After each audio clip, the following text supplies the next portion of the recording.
కాలంలో వైవాహిక సంబంధాల్లో అనేక మార్పులు చోటు చేసుకుంటున్నాయి. ఒకప్పుడు మన దేశంలో ఒక జంటకు వివాహం అయితే జీవితాంతం కలిసి ఉండేవారు. కానీ ఇప్పుడు పరిస్థితి అందుకు భిన్నంగా ఉంది. ఎవరు ఎప్పుడు విడిపోతారో తెలియలేని పరిస్థితి. అందుకు కారణాలు లేకపోలేదు. మారుతున్న జీవన శైలితో పాటు అనేక అంశాల కారణంగా భార్యాభర్తల మధ్య గొడవలు వచ్చి విడాకుల వరకు వెళ్లిపోతున్నారు. ప్రతిరోజు దాదాపు 100 డివోర్స్ కేసులు నమోదవుతున్నాయంటే మీరు నమ్ముతారా? కానీ ఇదే నిజం. విడిపోవడానికి కారణాలు ఎలా ఉన్నా చట్టబద్ధంగా భార్యకు రావాల్సిన భరణంపై అనేక చర్చలు జరుగుతున్నాయి. ముఖ్యంగా భార్య వేరే వ్యక్తితో వెళ్లిపోయి విడాకులు తీసుకుంటే భార్యకు భర్త ఆస్తిలో వాటా వస్తుందా లేదా అనేది ఇప్పుడు చర్చకు దారితీసింది. భారతీయ చట్టాలు, ముఖ్యంగా హిందూ వివాహ చట్టం, హిందూ వారసత్వ చట్టం ప్రకారం ఈ విషయాలు నిర్ణయించబడతాయి. విడాకులు తీసుకున్నప్పుడు భార్యకు భర్త ఆస్తిలో నేరుగా వారసత్వ హక్కు ఉండదు. అయితే కొన్ని సందర్భాల్లో ఆమెకు ఆస్తిలో వాటా లభించే అవకాశం ఉంటుంది. ఇది ప్రధానంగా ఆస్తి స్వభావం, వివాహ సమయంలో భార్య సహకారం, విడాకులకు దారితీసిన కారణాలు, కోర్టు నిర్ణయం వంటి అంశాలపై ఆధారపడి ఉంటుంది.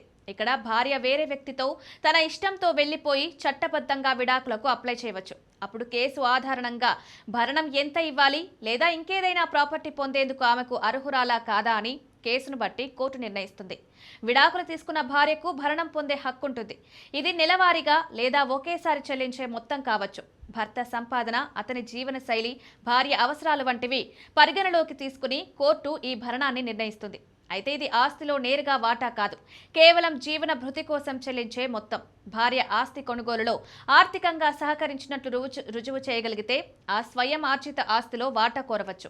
భర్త తన స్వంత సంపాదనతో కొనుగోలు చేసిన స్వయం ఆర్జిత ఆస్తి విషయంలో సాధారణంగా భార్యకు విడాకుల తర్వాత నేరుగా ఆస్తి హక్కు ఉండదు. అయితే వివాహ సమయంలో భార్య గృహిణిగా ఉండి భర్త సంపాదనకు పరోక్షంగా సహకరించినా లేదా ఆమె స్వంత డబ్బును ఆ ఆస్తి కొనుగోలులో ఉపయోగించినట్లు నిరూపించగలిగితే కోర్టు ఆస్తిలో కొంత వాటాను కేటాయించే అవకాశం ఉంటుంది. ఉమ్మడిగా కొనుగోలు చేసిన ఆస్తుల విషయంలో ఇద్దరికీ సమాన హక్కు ఉంటుంది.